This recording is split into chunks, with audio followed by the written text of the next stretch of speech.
Well, welcome back to Necessary Roughness, and I could not be more excited to have my guest today.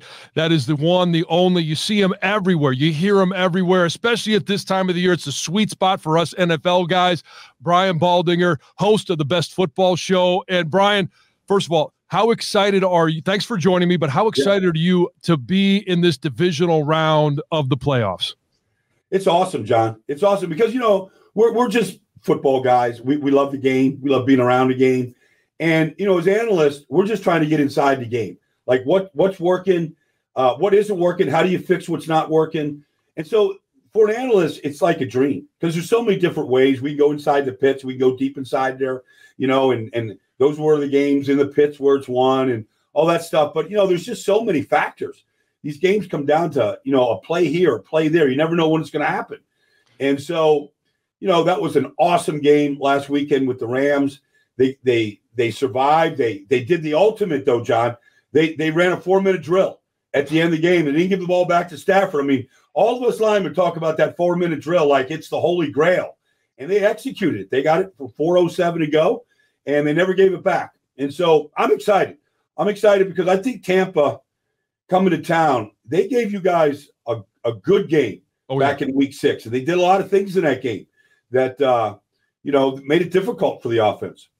And here's what I like about coming out of that first playoff win in 32 years for the Lions. It was a heavyweight bout. It wasn't that LA came in here and lost the game. It was simply that the Lions went out there and they matched them blow for blow, pound for pound. And you mentioned that 4-minute drill, the greatest play in all of football, victory formation. Yeah. When you can end it as an offensive lineman on the field, which brings us to, and you talk about that early matchup with Tampa Bay. Now, both teams are very different now. The Lions are healthy. They got Jonah Jackson, who they didn't have in that first matchup. Jahmyr Gibbs, Montgomery went down. That was the first game where Jared Goff, for the city of Detroit, showed that he could put the team on his back without a running game and go get a win, especially on the road. How did you see that first matchup for the Lions? Couple things, John. One, I mean, look, the throw to Jameson Williams for the touchdown broke the game open. It's a 10-6 game. It's a nail-biter. It's back and forth. But that play broke it open. And, I think people in Detroit are a little mystified. What is Jameson? But he's an important piece. His speed is real. He takes the cover off. They use him as a decoy to open up things for Amon-Ra. So, but in that game, John, I went back and rewatched it yesterday. The Bucs blitzed 18 times. Now, when I watched them Monday night against the Eagles, like all they did was blitz. I'm like, the Eagles didn't have an answer for it. Yeah. And I don't know that Detroit had much of an answer. They hit them with a couple of bubble screens and hitches outside where, they picked up some yards.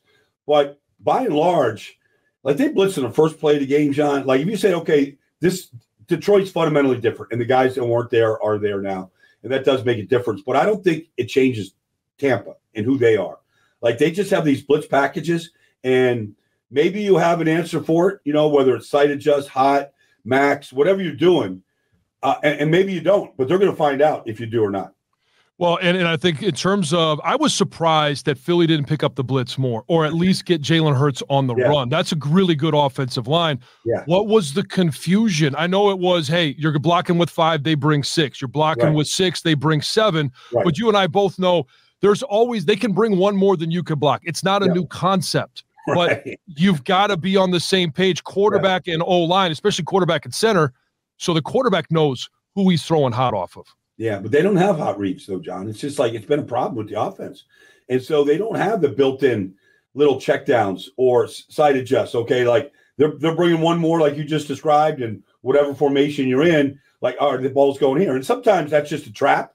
Like the defense wants you to make that throw, and then they go tackle to catch. But they don't even have that. And so they're just running their routes, and they're putting it on Jalen to buy time, scramble, get out of harm's way, make these hero-type plays, and he wasn't very good at it. And they play without A.J. Brown, and, he's their star player. And when things do break down, they'll throw jump balls to A.J. and let him just, out-beast somebody down the field. So when you're looking at this matchup in this game, obviously it's the second one at home. The crowd's going to be going bonkers. But when the Lions have the ball, This offensive line, when healthy, and they are, has been really good. But they're blocking one of the better and one of the biggest players in all of football in Vita Vea. Kalijah Cansey is playing well, and he's unique because he's not big, but he's fast and he's effective. They found a number of different players. How does the Detroit Lions match up and find a way to defeat or pick up some of those blitzes? Well, I mean, first of all, Kalijah, I got to know the kid. I have a house in Fort Lauderdale, run into him all the time. We started doing these pass blocking things on the beach, me and him. You know, he never stops working, John. It's just one of those kids. I can't believe, honestly, like I saw him take Penei Sewell in that first game and dish rag him and make a play. I'm sure you saw the same thing. But I mean, I don't know how he does it, John, because you look at him, you go, how in the world is – like Aaron Donald is just so stout and strong. Like it's just a block of granite. He's the same height, but he's nothing like Aaron physically. But, man, like he gets on your edge, John. He understands leverage. He's excellent with his hands. He's trained by the same guy that trained Aaron Donald. Anyways, Kalijah's he's on the rise. They got Yaya Diaby, like a couple young guys that are really showing up. Yeah. But, you know, I like Detroit's offense, John. I like the way they start with David Montgomery and they pound you. And talking to Dan, this summer, he changed the running back room. Like he wanted Montgomery. He wanted a guy that's just a guy that can break tackles, contact balance runner, doesn't put the ball in the ground. And then he wanted the dual ability and the speed of Jameer. And it worked out. It was great vision by Dan. But I like the way they set the table. They come after you. They run power. They do a lot with the tight ends. They seal the line of scrimmage good. Penei is, a rare freak in this business. Is he 22 yet, John? I don't even know. No, he's not. And when you're talking about a guy that's a rare freak, like that's it. He is. Yeah. And the Lions have that benefit of Taylor Decker was there. Yes. He was the incumbent, so they put Penei Sewell at right guard. Not a lot of guys can make that transition the way he did, but he's such a great athlete. It was like he's been doing it his whole career. Right. And so, you got Frank in the middle, and he's just so solid and smart. I know he's battled injuries all year, but that's who he is. He's not coming off the field. So, it's really a great blend. And, I think I know Hank Fraley really, really good. And, Hank he's just a meat like us. Like Hank's an Indianapolis. But, I just like the way that they play together right now, John. And so I think it's what they're built around. Everybody has recognized the play of the offensive line. And I think what Ben Johnson has done with some of his quirky things that he does is kind of like the perfect blend to a group that, yes, they can move people off the ball, they can maul you, but they also have all these little tweaks that you better be ready for because they're coming. So there's so many people that have varying opinions on the guy that makes it all go. That's Jared Goff. Yeah. And obviously coming from LA, here in Detroit, everybody thought, well, he's a bridge. He's a bridge between where they were with Matthew Stafford and whoever was going to be next. Where do you land? What have you seen from Jared Goff? Because I think he deserves an extension. I think he's the guy that has played at a terrific level. There was a blip on the radar there with Chicago, Green Bay, about a 3-game stretch against Chicago where he had struggled to protect the football. But in large part, over the last 2 years, he's been a stud quarterback. He's your quarterback, John. Like, I wouldn't look anywhere else. I mean, first of all, he's always there. He's always available. He doesn't get hurt. He's a pure pocket quarterback. As an offensive lineman, I played with pure pocket guys, and I played with guys like Randall Cunningham, and you never knew where they were going to be. I know where Jared's going to be. Like, I know what I got to do. I know I can't get beat inside. I can't give up quick pressure. Like, I know where Jared's going to be. And he's also tougher than can be. He'll stay there. He'll take the hit to make the throw. And he's just so steady. I don't know what else. And he's accurate with the ball. And so, I don't know, like I heard the same thing. Bridge, well, let's watch him play out. And here he is. And you're not in this divisional round without Jared. So I just think like Kirk Cousins found a home in Minnesota. He's a really good player. But I think Jared's got a home. And I don't think he's right in the prime of his career. Like next 5 years, give him that deal. Like he's not going anywhere. He's not gonna fall off a cliff. Like he's gonna be able to make all those throws that we've been watching. Now let's talk a little bit about the defense, and that's Tampa's I'm sorry, not Tampa's defense, but their offense. When you look at their offensive line, the Lions have been really good at stopping the run, and Aiden Hutchinson has done a good job of applying pressure. The sack numbers, the gaudy sack numbers aren't there, but how does that match up? How can the Lions create an advantage in that matchup against this Tampa offensive line? Well, they do a good job of moving Aiden around, and so he can line up inside, outside, right side, left side, and they move him around. Now, I'd love to see him a little bit against Tristan Wirfs. I mean, It's an old Big Ten matchup, and they're elite players. Tristan has made the switch from right tackle to left tackle. I don't know if you ever had to do that before, John. It's not easy. No, because I just talked to Tristan this summer about it. Like, he was one of these guys at right tackle that was a right hand dominant guy. Like, his howitzer hand, he hit and punched with his right. Then he kind of he did all the inside moves to protect with his left. And he had to switch that all around at left tackle. And he really struggled early on. But I think he's playing really good right now. He's an elite player. The good thing is they have continuity up there now. Like, all the guys that are there, Aaron Stinney, I don't know if he played left guard in that first matchup, but he's been there for at least the second half of the season. And everybody else is there. So, Cody's a rookie. He looks like a rookie a lot of times at right guard. He's on the ground. Sometimes he overextends. He does rookie stuff. But he's a tough guy. And, I think he fits in with – but they're not a great run-blocking group, John. They're not. They've had a little more success, in the second half of the season than they had at any point. The stats still say they're the worst in the league, but they're better than the worst because they've improved. And, I think Hainsey's okay and Gedecke's okay. But there's weaknesses there, John. Like, it's not an elite group, but, like all offense lines, the longer they play together, the better they get. Yeah, and you know what? The matchup that I'm excited, when you mentioned that Aiden Hutchinson moves around, I want to see him one-on-one with Cody. If you've got a guy that at times plays like a rookie, then make him look like a rookie and make that an advantage for you. Create a matchup that you believe you should win. And then this is a wide receiver group, obviously led by Mike Evans. Chris Godwin's been a little bit banged up, but he's going to be out there. He's going to be playing just fine. Baker Mayfield is, to me, one of the ultimate competitors. Oh, yeah. And the pass game has been what has hurt the Lions the most. What does the Lions secondary, other than applying pressure up front, what does the Lions secondary need to do to slow down or to prevent the big play? Well, I mean, I would be personally, I'm a little worried about Kildor out there in corner. Yeah. Like, I think he's susceptible. I mean, I think Mike Evans wants some run go routes against him. I put my shekels on Evans to win down the field matchups like that. I think he has to be protected a little bit. They're down corners right now. Sutton has been good, but it certainly has been an area where you have to think, okay, this is a deep ball passing team. Mike Evans can go up and get it against anybody. He's been doing it for a decade. So I would be holding my breath about those shots. And I always think that Baker has been a good deep ball passing guy. He was in Cleveland. He's got stability now. They're going to take their shots, probably play action. But I've always been a Baker fan. I was doing Big 12 games, John, when he was at Texas Tech and at Oklahoma. I was around him a little bit. Like, he's just that guy.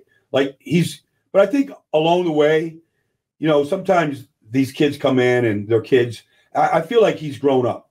Yeah. And I think he's in a good spot right now. I think he's mature. I think he understands his role. He's not going to go out trying to win the game by himself. He needs help around him, like most of the guys.